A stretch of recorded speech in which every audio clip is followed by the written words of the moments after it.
우리는 계속해서 3차 전도 여행을 마치고 바울이 귀환하는 과정에 있는 우리 모든 것을 보게 됩니다. 특별히 빌레도에서 고별 설교를 하는 이 바울의 모습은 에베소 교회 장로들에게는 마지막 유언과 같은 그런 메시지임을 알 수 있습니다. 이때가 주후 58년경 봄이었습니다. 바울의 인생으로 시점을 돌아보면 그가 다메섹 도상에서 부활하신 주님을 만난 이후 회심한 지 20년이 지난 시간이었습니다. 또한 그가 이방인의 사도로 복음을 전하면서 전도 여행을 한 지 무려 10년이 지난 시점이라고 할 수 있습니다. 그의 나이가 50을 넘기고 60을 바라보고 있는 그런 지긋한 중년의 나이였습니다. 이때 바울이 오늘 중요한 고백을 하고 있지요. 여기 보면 나의 달려갈 길과 오늘 우리가 주목할 것은 이 부분입니다.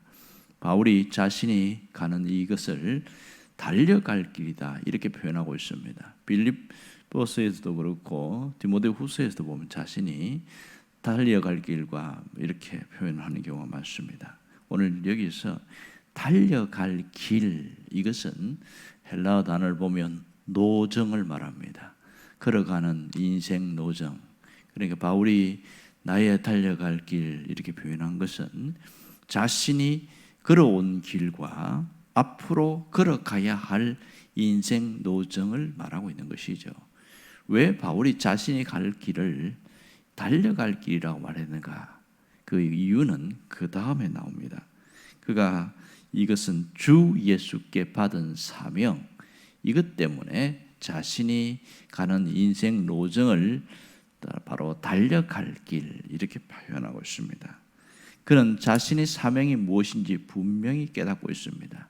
그것은 예수께 받은 복음을 전하는 것, 은혜의 복음을 증언하는 것이 자신의 사명임을 깨달았습니다. 그는 자신이 받은 사명에 대해서 굉장한 자긍심이 있었어요. 이 자긍심이 사명감으로 연결되어서 복음을 전하는 그 뜨거운 열정을 갖게 되어지고 그 모든 기초가 되었던 것을 알 수 있습니다. 하나님도 보면 바울을 향하여 그는 내가 택한 나의 그릇이다 그런 얘기를 한 적이 있죠. 그래서 바울이 이것을 깨닫고 난 이후에 뭐라고 표현합니까? 저 앞에 결박이 있고 환란이 있는데 그러나 나의 생명조차 조금도 귀한 것으로 여기지 않겠다. 그런 의지를 다진 것을 보게 되어집니다. 복음 증언을 사명하는 그 일을 완수하기 위하여 그가 모든 것을 걸었다는 걸 알 수 있습니다. 그런데 희한한 게 뭐냐면 오늘 본문 이후에 보면 사도 바울에 대한 이야기가 계속 이어지는데 이제 밀레도에서 에베소 장로들과 작별한 이후에 제일 처음 간 곳이 바로 두로에 이제 항구에 도착합니다. 거기에 두로에도 보면 이미 예수를 믿은 사람들이 있어서 그 형제들과 있는데 거기서도 똑같은 현상들이 나는데 바울이 지금 에베소의 장로들을 마치 인사하고 나서 예루살렘을 가고 있잖아요. 두로에서 예루살렘 가까우니까. 그런데 그 형제들이 뭐라고 그러냐면 한사코 만류랍니다. 예루살렘에 절대로 가면 안 됩니다. 이것은 성령의 감동에 의해서 그들이 알았다는 거예요. 예루살렘에 가면 결박과 환란이 있다는 것을 이야기하면서 만류했어요. 그렇지만은 그 만류를 뿌리치고 또 내려갑니다. 어디로 가냐면 가이사르로 갑니다. 가이사르에 누가 있냐면 빌립이 있습니다. 초대교회 7 집사였던 빌립, 사마리아 대부흥 운동을 일으켰던 그 빌립이 있는데 그곳에 빌립이 도착해서 이렇게 집에 갔을 때에 그게 유명한 선지자 아가보가 있습니다. 예루살렘에 대해 흉년이 있을 것이라는 예언을 했던 그 아가보가 이 바울이 갖고 있는 허리띠를 갖고 자신을 손을 묶으면서 직접 표현하면서 예루살렘에 가면 어떤 일인지 정확하게 이야기합니다. 거기 가면 유대인들에 의해서 관계에서 굉장한 어려움을 당하게 될 것이고 로마 군인에 의해서 잡혀서 투옥될 거다. 정확하게 보여줍니다. 그래서 아가보가 뭐라고 그러냐면 그 절대로 가면 안 됩니다. 예루살렘에 가지 마십시오. 거기에 덩달아서 빌립 집사의 딸들도 예언을 하면서 똑같은 이야기를 합니다. 희한하죠. 같은 성령님의 어떤 감동을 받았는데 두로의 제자들이나 아가보나 또 빌립 집사의 딸들이나 왜 이들은 한사코 바울이 가는 길을 말렸을까? 왜 바울도 이 똑같은 그런 감동을 받았는데 바울은 나는 생명조차 귀한 것을 여기지 않는다 하면서 그렇게 가려고 하고 이 세 부류는 가지 말라고 그렇게 크게 눈물로 호소하면서 가지 말라고 이렇게 이야기합니다. 무엇이 이렇게 바꾸어 놨는가? 이걸 봐야 됩니다. 바울은 자신이 드로아에서 아소까지 걸어오면서 이 주님이 메시지를 주었을 때 결박과 환란이 예루살렘에 가는 데 있는데 그 메시지를 봤을 때에 기도하면서 그것이 하나님의 뜻임을 알고 받아들였어요. 그런데 이 두로의 제자들이나 아가보나 또 빌립 집사의 딸들은 한사코 만류한 것은 인간적인 판단 때문입니다. 생각해 보세요. 지금 저 길에 가면 죽을 수도 있다 그러면 가라고 합니까? 성령이 감동을 주셨어요. 그럴 때 이것은 가면 안 된다는 그런 인간적인 판단이 쑥 들어간 거죠. 그래서 무조건 만류해야 된다 그렇게 했던 것입니다. 이것이 두 가지 차이점이 일어납니다. 그들은 바울도 왜 몰랐습니까? 충분히 알았지만 하나님의 뜻임을 깨달았기 때문에 그것을 전적으로 믿음으로 수용했던 거죠. 이 점이 차이가 나는 것을 알 수가 있습니다. 여기서 참된 믿음의 전형이 무엇인지 알 수 있습니다. 때로는 하나님 우리에게 알려주실 때에 피할 길을 주시기도 하지만 그것이 또 하나님의 뜻을 이루는 길을 뚫고 나가야 될 때도 있다는 겁니다. 그 현실의 어려움이나 문제가 있는데 그 길을 가면 반드시 어려움 당할 거 알아요. 하지만 그 길을 통과해야 될 지점도 있는 것이지요. 이것은 구약에 있는 어떤 다윗이 굉장히 잘 알았습니다. 때로는 내가 저 길을 가야 된다. 그걸 알고 통과하면서 엄청난 고통과 고난을 겪고 그렇게 살아왔는데 그것이 잘 표현된 게 뭐냐면 시편 23편입니다. 내가 사망의 음침한 골짜기를 다닐지라도 무슨 말입니까? 거기 가면 사망의 음침한 골짜기 굉장히 고통스럽다는 것이 있는 걸 알아요. 하지만 그것을 통과해야 된다는 걸 알기 때문에 그 길을 묵묵히 걸어간 것이지요. 그런데 놀라운 것은 주께서 나와 함께 하십니다 그랬잖아요. 바울이 그랬거든요. 내가 지금 가면 결박이 있고 환란이 있고 굉장히 어려움이 있다는 걸 알지만 내가 생명을 걸고 가겠다고 결단한 것은 주님이 나와 지금 함께 하시기 때문에 거기서 죽어도 그 순교고 주님을 위해서 죽는 거니까 간다 이러면서 가는 거예요. 놀라운 것은 참된 믿음은 하나님의 뜻임을 받아들인 이후에는 자기 의지로 꺾지 않는다는 것이 있습니다. 여러분, 자기 중심적 신앙에서 하나님의 뜻과 부딪힐 때에 어떻게 되냐? 그 자기 중심적 신앙의 그것을 꺾어버리는 것, 이것이 진정한 믿음인 것을 알 수가 있습니다. 그러므로 참된 믿음의 사람은 바로 자기 부인과 하나님이 주신 소명에 대한 응답이 중요합니다. 그것을 우리는 사명이다 이렇게 말합니다. 사명을 받은 자, 사명을 가진 자는 그 뜻을 이루기 위하여 달려간다 이렇게 말합니다. 놀라운 것은 사명을 따라 살면은 인생의 집중력이 높아진다는 겁니다. 사명을 따라 살면 이것저것 여기저기 기웃거리지 않고 그 일을 위해서 살아간다는 거죠. 바울은 그래서 나의 달려갈 길과 그렇게 이야기한 겁니다. 인생의 집중력이 확연히 달라지는 거죠. 나의 달려갈 길과. 그러므로 사명에 집중하는 인생은 정말 그 인생이 아름답다는 것을 우리는 알 수 있습니다. 삶 자체가 복잡하지 않고 단순한 겁니다.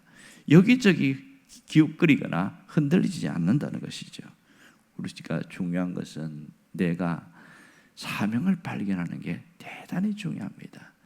내가 받은 사명이 무엇인지를 알아야 됩니다. 어떤 분은 사명에 대하여 5가지로 이야기를 했어요. 여러분들이 사명이 무엇인지 모르십니까? 그러면 제가 알려드릴 테니까 여러분들 한번 들어보십시오. 이러면서 5가지 이야기했는데 첫 번째는 내가 받은 복이 사명임을 깨달아야 된다는 거죠. 하나님이 다른 사람보다 내게 좀 더 많은 것을 주었다면 그 복은 하나님이 내게 주신 사명인 것을 알아야 됩니다. 그걸 통하여 다른 사람들을 섬기라고 주신 사명이라는 것이죠. 또 하나는 내가 어떤 지위에 있든지 어떤 뭔가를 가지게 되었을 때 그것이 사명임을 깨달아야 된다는 거죠. 성경에 보면 그런 이방인으로 있으면서 높은 지위에 있던 한 여인을 보게 됩니다. 그 사람은 에스더였습니다. 에스더는 자기가 왕비로 있을 때에 이 지위가 하나님이 내게 주신 사명을 깨달았어요. 그래서 민족 전체가 죽을 위기에 있을 때에 3일 금식하고 왕 앞에 나갑니다. 그냥 나가면 죽는 거거든요. 그렇지만은 내가 죽으면 죽으리라는 각오를 가지고 가는 거예요. 왜? 자기의 지위가 사명인 것을 깨달았기 때문에 그렇습니다. 네 번째는 아픔이 사명입니다. 내가 겪은 어려움이나 고통이나 수많은 아픔인데 그 아픔이 하나님이 내게 주신 사명인 것을 알 수 있습니다. 어떤 분은 큰 교통사고를 당하면서 화재를 입었어요. 그 화상을 입었는데 남자는 뭐 조금 더 낫지만 여인이 온몸에 화상을 입으면 그처럼 사람 자체가 굉장히 비참하잖아요. 그런데 그것이 자신의 사명인 줄 알고 자기처럼 그런 고통당한 사람을 위해서 평생을 살아가는 그런 사람이 있습니다. 그 끔찍한 고통이 그것이 고통당한 자를 위로하고 그들을 일으키는 그런 사명자로 하나님이 세우십니다. 어떤 분은 장애인 가족이 있는 사람이 있어요.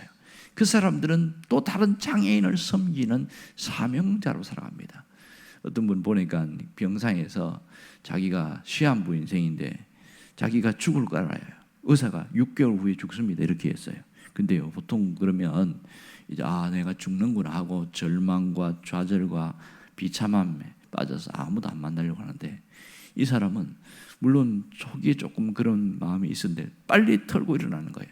내가 마지막 죽는데 이 병 걸린 것이 사명이다 이렇게 생각하고 그 병동, 암 환자 병동을 싹 돌아다니면서 그 암 환자들에게 가서 복음을 전하는 거예요. 저 6개월밖에 못 삽니다. 그러니까 동병상련이잖아요. 어떤 사람은 1년 살고 어떤 사람은 2년 살고 뭐 이런 사람이 있는데 다른 사람이 이야기할 때는 책에 듣지 않는데 6개월밖에 못 산다고 한 그 사람이 가서 복음을 전하니까 그때부터 마음을 열기 시작하고 그 많은 사람이 예수를 믿었어요. 그런데 그분은 6개월밖에 못 산다고 그랬는데 그렇게 병동에 다니면서 복음을 전하는데 2년간 살다가 가셨어요. 정말 많은 사람이 예수를 믿고 돌아왔습니다. 자신이 사명이 뭔지는 몰랐는데 마지막 병 걸려가지고 이것이 하나님이 내게 주신 사명이구나 그러면서 그 일을 하더라고요. 여러분 내가 겪은 아픔과 고통은 오히려 이것이 재조명될 때에 사명인 것을 깨달아야 됩니다. 하나님이 내게 이런 일을 하라고 주신 사명이구나. 그걸 깨달으면요 놀라운 일을 하게 되어집니다. 또 다른 아픔을 당한 사람들을 건져내는 그 담당하는 사람으로 살아가게 되어집니다.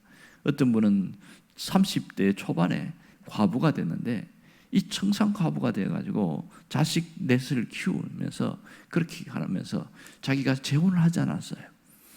자기 사명이 뭔지 몰랐어요. 그런데 뒤늦게 깨달은 거예요. 내가 과부가 된 게 사명이다. 그렇게 깨달고 나서 자신과 똑같은 겪은 고통을 겪는 사람, 이혼의 어떤 겪고 그다음 사별의 고통을 겪은 사람을 찾아가서 함께 껴안고 울어주는 거예요. 별거 없어요. 그냥 울어주면서 내가 네 마음을 안다. 그러면서 펑펑 울고 나면 싹 다 해결되는 거예요. 목사님이 신방가도 해결 안 되는데 이분이 가면 다 해결됩니다. 그리고 털털 털고 일어나서 예배당에 나오고 자기가 또 자기 삶을 살아가고 왜? 자기가 겪은 그 고통과 아픔이 사명이었기 때문에 그 일을 감당한 거예요. 사명을 발견했기 때문에 가능한 일 아니겠어요? 다섯 번째는 부담감이 사명입니다. 하나님이 내게 계속 부담감을 주실 때 그 부담감이 사명인 것을 알아야 됩니다. 어떤 분은 주일학교에 대해서 어린아이에 대한 부담감을 줘서 그 부담감 때문에 그걸 위해서 20년, 30년 헌신한 사람이 있습니다. 성경에도 보면 느헤미야는 저 페르시아에 거기 술 맡은 관원장 최고의 지위에 있잖아요.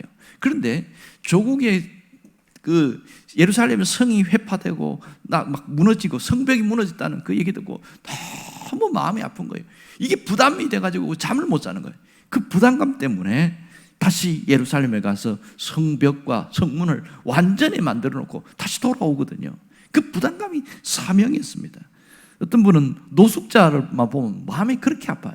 그래서 보니까 노숙자 사역을 하는 분이 있습니다. 그분들을 보면 서울에 가면 그 광야교회라고 있어요. 내가 한번 가봤는데 거기 가니까 노숙자들이 막 연신 드나거리는데 거기서 다 폐인처럼 살아가는 사람들이 거기에 나와서 그 교회에서 있으면서 다시 일어나는 사람들이 상당히 많아집니다. 물론 많은 사람들은 노숙자로 있으면서 거기 예배당에 나오고요. 그러면서 자기가 뭔가 부담감이 있다. 이것은 사명인 것을 깨닫는 것이죠. 우리가 인생을 살면서 가장 중요한 건 내가 사명을 붙들고 살아가는 겁니다. 가장 비참한 인생이 뭔지 아세요? 하나님이 사명을 주셨음에도 불구하고 그것이 사명이 뭔지 모르고 그렇게 살다가 가는 것이 가장 불쌍하고 비참한 인생인 것이죠. 하지만 사명을 발견하는 인생은 가장 아름다운 인생인 것을 알 수가 있습니다. 오늘 사명에 집중할 때 내 인생 자체는 주님 보실 때 가장 아름다운 인생으로 보고 있습니다. 그러므로 내게 주신 사명을 위해서 살아가야 되는데 이러한 결심을 하면 좋겠어요. 내가 녹슬어서 없어지지 않고 닳아서 없어지리라. 그러한 결심을 가지고 그렇게 기도하면서 나가게 될 때 우리가 얼마를 살든지 상관없이 그 마지막은 가장 가치 있고 아름다운 인생을 살게 될 겁니다. 여러분들이 사명을 붙들고 살아가는 가장 아름다운 인생이 되기를 주의 이름으로 축원합니다. 기도하겠습니다.